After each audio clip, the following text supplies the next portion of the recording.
Tantor Audio, a division of Recorded Books, presents The Zong, A Massacre, the Law, and the End of Slavery, by James Walvin. Narrated by Perkins. Chapter 1. A Painting and a Slave Ship. On 19th March 1783, Granville Sharp, a humble clerk in the Ordnance Office, but already well known to England's black community for his indefatigable efforts on their behalf, noted in his diary, "Gustavus Vasa a Negro called on me with an account of 130 Negroes being thrown alive into the sea from on board an English slave ship. Thanks mainly to a detailed report in a London newspaper, the news of the killings quickly spread. Too many, even the bare details, seemed scarcely credible. In the last weeks of 1781, the crew of the Zong, a Liverpool-registered slave ship, had thrown 132 Africans overboard to their death. The ship was en route from Africa to Black River in Jamaica, had overshot its destination and was running short of water. It was reported that the ship's captain, Luke Collingwood, had ordered the Africans killed in 3 batches in order to reduce the demand for water and to ensure that marketable slaves would survive to landfall in Jamaica. The atrocity might have passed virtually unnoticed, but for one extraordinary fact. The syndicate of Liverpool businessmen who owned the Zong took their insurers to court to secure payment for the loss of the dead Africans. The ship owners were pursuing their claim under well-established protocols of maritime insurance, which accepted that enslaved Africans on board the Atlantic ships were insured as cargo. Moreover, under certain circumstances, the loss of those Africans could be claimed on the ship's insurance. In 1783, however, Granville Sharp and his African informant, Gustavus Vasa, better known today as Olada Equiano, saw the story in an utterly different light.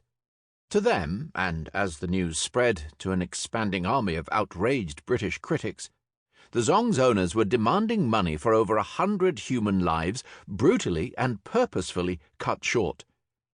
The resulting legal dispute between the ship owners, Gregson, and the insurers, Gilbert, ensured that the story of the Zong was transformed from a murderous secret among the small handful of sailors who carried out the killings and their employers in Liverpool into a highly visible political and legal issue. The consequences of the Zong affair were enormous. The very name, the Zong, quickly entered the demonology of Atlantic slavery and came to represent the depravity and heartless violence of the entire slave system. The legal and political arguments about the Zong inevitably spawned an abundance of contemporary paperwork, legal documents, press coverage, contemporary commentaries, shipping records, correspondence. But we have no surviving picture of that ship. One painting, however, has, over the years, come to be closely associated with the Zong. Indeed, scholars from various disciplines have, mistakenly, accepted that the painting was directly inspired by that tragic ship. Today, if anyone wishes to use a visual representation of the Zong, they are very likely to turn to J.M.W. Turner's masterpiece, The Slave Ship, with its haunting portrayal of black bodies drowning beside a ship threatened by a looming storm. Turner's painting, first exhibited in London in 1840, poses troubling questions about what it depicts, as well as why it was painted. Why kill Africans at sea when the sole aim of the slave trade was to sell them for a profit in the markets of the Americas? Why did Turner decide to paint this picture 33 years after the British had abolished the slave trade in 1807, when, by all rights, it should have been a fading memory? And further, why do scholars and others continue to regard this picture as representative of the slave trade itself, when, in fact, it portrays not a profitable commerce in humanity, but its very opposite, the calculated killing of Africans at sea?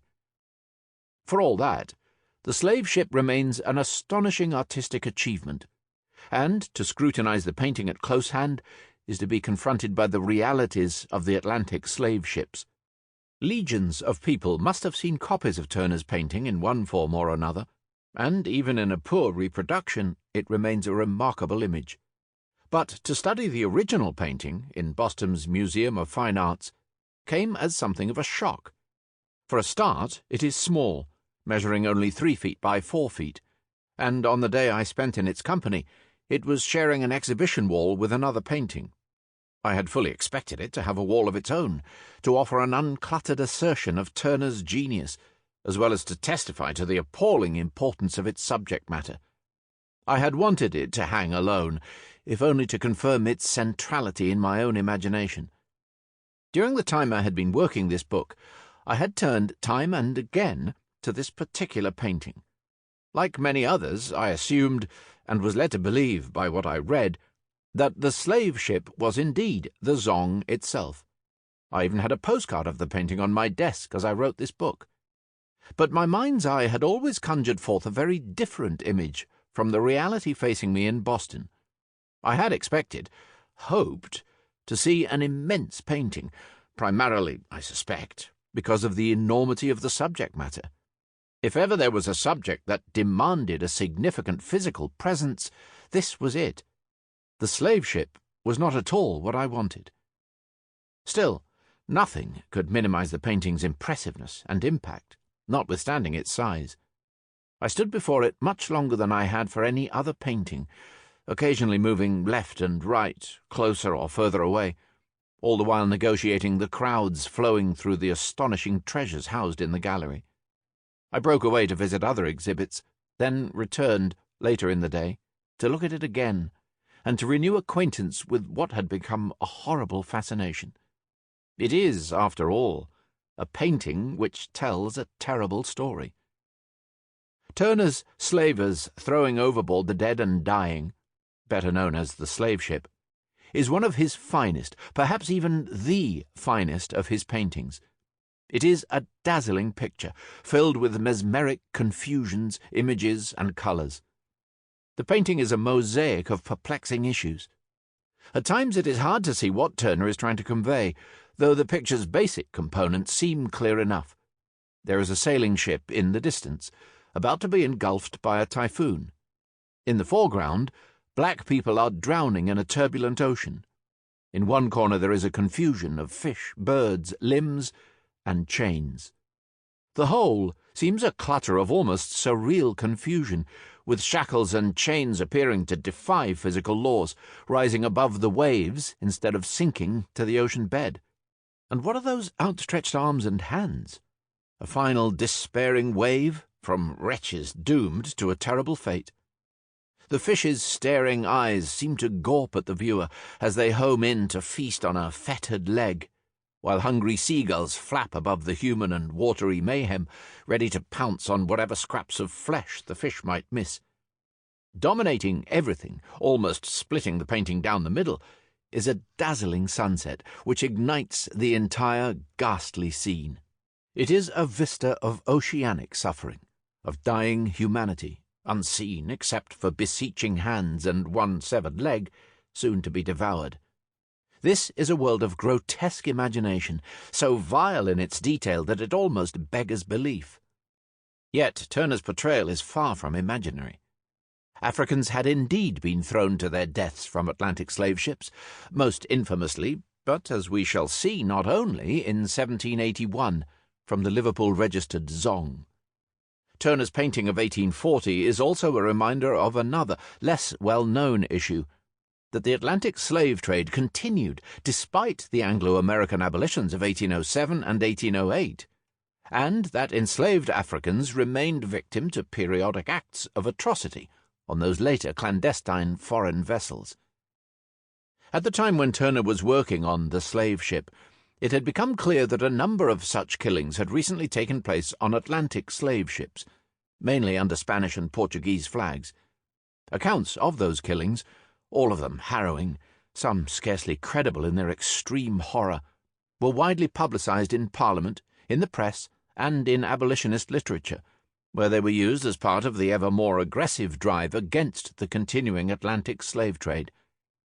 Despite the barbarity of these incidents, and despite the urgency they brought to the anti-slave trade arguments in the 1820s and 1830s, they formed only one theme in a British abolition campaign, whose prime aim was the ending of slavery in the British colonies. When full emancipation was finally achieved in 1838, at a staggering cost of £20 million in compensation paid to the slave owners, it prompted celebrations on both sides of the Atlantic.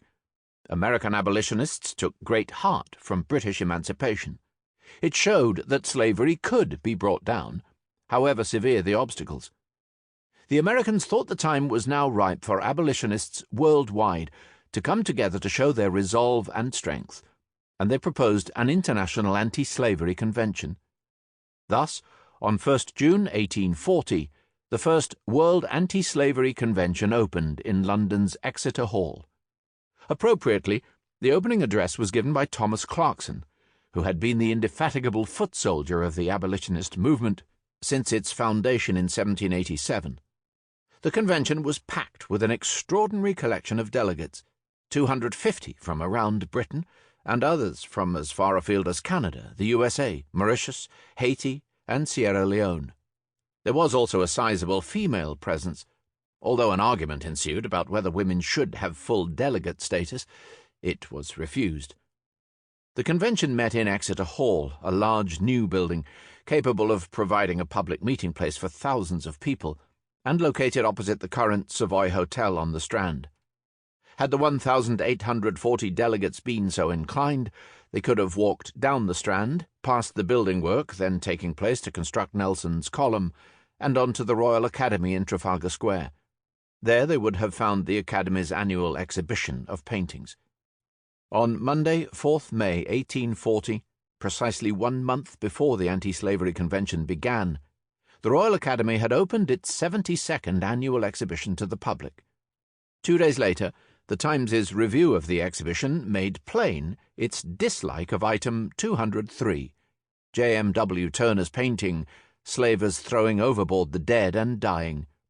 It is, said the reviewer, irksome to find fault with so admirable an artist as Mr. Turner has been, but it is impossible to look at this picture without mingled feelings of pity and contempt. Such a mass of heterogeneous atoms were never brought together to complete a whole before. Amidst a regiment of fish and fowl of all shapes, colours, sizes, and proportions, is seen the leg of a negro, which is about to afford a nibble to a John Dory, a pair of soles, and a shoal of whitebait. Many others disliked the painting. Indeed, criticism was general and widespread.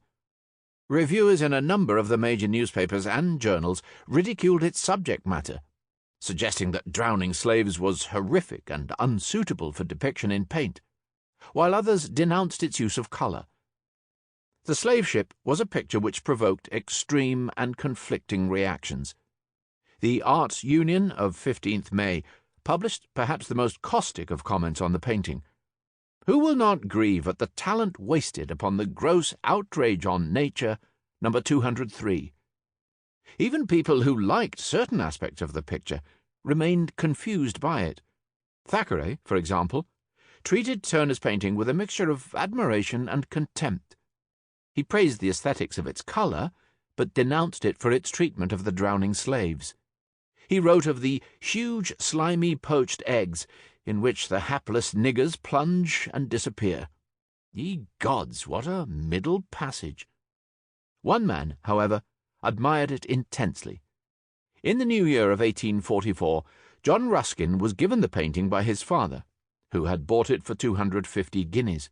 It was, Ruskin believed, Turner's great masterpiece. If I were reduced to rest Turner's immortality upon any single work, I would choose this. Yet even Ruskin was uneasy with this troubling painting, and throughout the 28 years he owned it, he remained perplexed by its content and by its connotations. He never really found a suitable place for it in his home, hanging it in various rooms, in his bedroom, in the hall, and even propping it on his bed, before he finally decided that he simply could not live with it.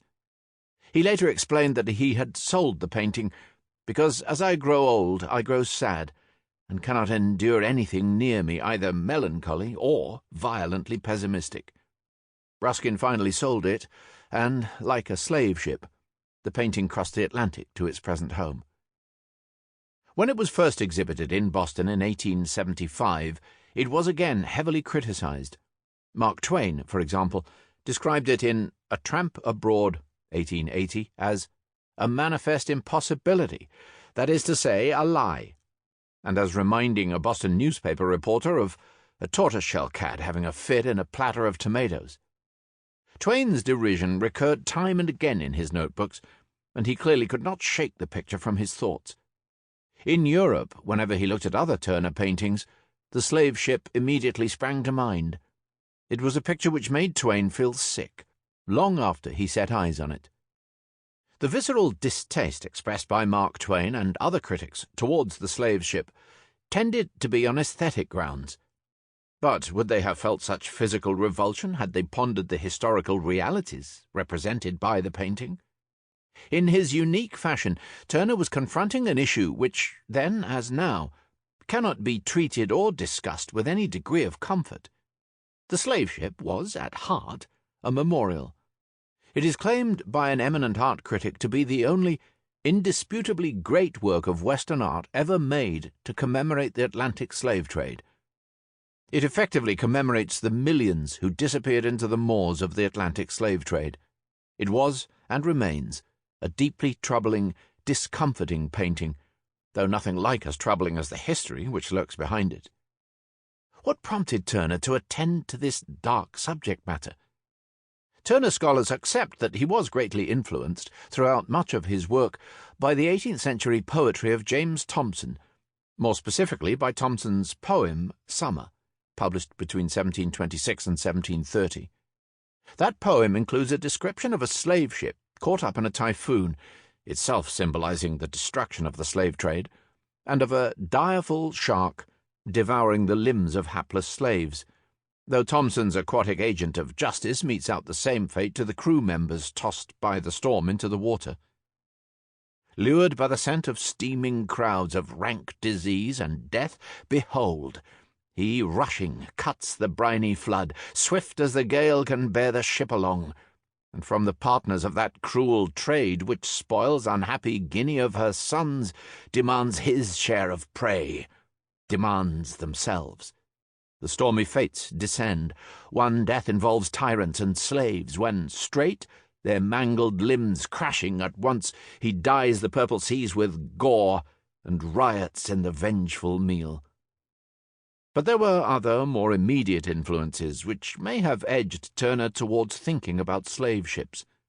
There was, most obviously, a charged political atmosphere in Britain during the 1820s and 1830s, and the campaign against slavery, culminating in emancipation in 1838. Two major books, published in 1838-40, a biography of the great reformer Wilberforce by his sons, and a reprint of Thomas Clarkson's History of Abolition, looked back over the 50-year campaign against the slave trade and slavery. There was, in addition, a mounting concern that the British Abolition Act of 1807 was not totally effective.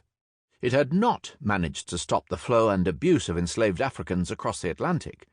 And in this restless milieu, the most infamous atrocity, committed a full 58 years earlier, was reprised by Thomas Clarkson in his 1839 History of the Rise, Progress, and Accomplishment of the Abolition of the African Slave Trade. The Zong continues to cast a long shadow. Along with many other historians of slavery, I have found it impossible to escape that shadow. The story of the Zong has insinuated itself into much of what I have written about the slave trade, from a book I wrote in 1973 through to one published in 2007. More recently, I have become convinced that the story of the Zong is too central and too instructive to be left simply as a marginal story, tangential to other historical narratives. What follows, then, is an attempt to tackle the Zong directly, to confront many of the complex issues and difficulties it poses, and which, so far, I have only skirted. The Zong, as we shall see, was not only a horrific occurrence, but a nascent step in the origins of the campaign to bring the British slave trade to an end. It struck a chord, then as now, finding a niche in popular memory and maintaining a resonance right down to the present day. Today, it may seem obvious that a mass killing such as that on the Zong would cause outrage when exposed. Yet why should people have felt so outraged in 1783 in a British society which had, since time out of mind, routinely shipped millions of Africans as items of trade in thousands of British ships to the slave colonies? After all, in the process of enslavement and transportation, and long before the Zong, untold numbers of Africans had died in Africa, on the slave ships, and soon after landing in the Americas, victims of the dangerous, diseased and violent world of Atlantic slavery. What makes the Zong different from what had gone before? The story of the Zong is also an exploration of changing sensibility among the British, their rejection of a lucrative habit. The Zong helped prompt a growing revulsion against the bleak inhumanities which formed the basis of the Atlantic slave trade. The account which follows is at once a simple story of one slave ship and an account of a confusing and troubling enigma at the heart of British trade and empire in the late 18th century. The Zong was registered in Liverpool, and the subsequent legal dispute involved a group of businessmen from that city. By 1783, when the story broke, Liverpool had established itself as the undisputed boom port of the Atlantic slave trade. Like so many aspects of the British slave trade, what follows begins in Liverpool. Chapter 2. The City Built on Slavery. When the Zong was purchased by a group of Liverpool merchants in 1781, that city was the dominant force in the Atlantic slave trade. By the time the British slave trade ceased in 1807, 1 in 6 or 7 Africans who had crossed the Atlantic had done so in a Liverpool-registered ship. By that point, Liverpool had become synonymous with the slave trade, but its inexorable rise had come on the back of a flourishing maritime business in many different cargoes, not solely human. The city's coastal trade remained the dominant form of Liverpool's trade throughout the 18th century, and brought great wealth to the city. Liverpool boomed. It was a place which buzzed with energy, with armies of people bustling around the riverfront and docks, or working to build and expand the fabric of that thriving port. Here was a prosperity which had grown quite recently out of the city's seaborne trade. The Annual Register said of Liverpool, as early as 1764, that within these 50 years it hath increased prodigiously in trade, and is now the greatest seaport in England, except London and Bristol. There was hardly an inch to spare at the water's edge, as vessels jostled from all corners of European and Atlantic trade for berths. The city's ships, and the myriad industries they spawned and relied on, were served by an expanding population of working people who flocked to Liverpool from a wide hinterland of Britain and from across the Irish Sea. These migrants settled down as best they could into already crowded quarters, or spilled out into the long, narrow streets of poor housing springing up to the north of the city. As poor migrants moved in, the better off moved out to the city's new suburbs, or even further afield. Time and again, visitors were struck by the tide of humanity crowding the city's streets. At the beginning of the 18th century, Liverpool's population had been a mere 5,145. At mid-century, that had swelled to 18,400. By the time of the first census, in 1801, it had shot up to 77,653. The engine, the cause and occasion behind this human growth was the massive expansion of Liverpool's seaborne commerce. The men who dominated that commerce also dominated the politics of Liverpool throughout the 18th century, and masterminded the transformation of Liverpool from a small coastal trading port into a city of global significance.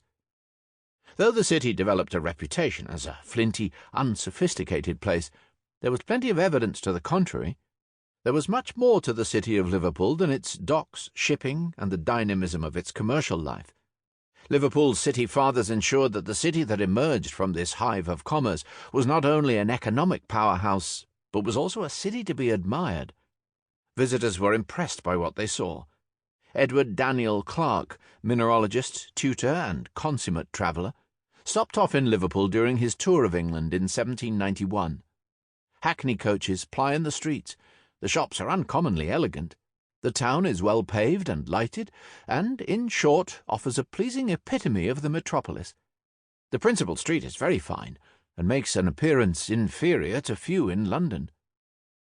Liverpool's political and commercial elite crafted the urban fabric of the city to suit their own interests and standing, as well as to reflect their wealth.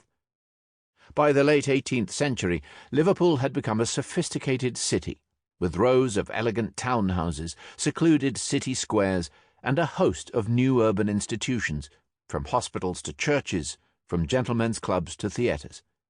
Like many English provincial towns, Liverpool enjoyed a remarkable Georgian Renaissance, with a proliferation of cultural buildings and societies, though not on the scale of the spa towns and fashionable watering places. This was a city which had a mercantile gloss to its urban culture. Still, Liverpool offered bowling greens, sea baths, and a tree-lined ladies' walk.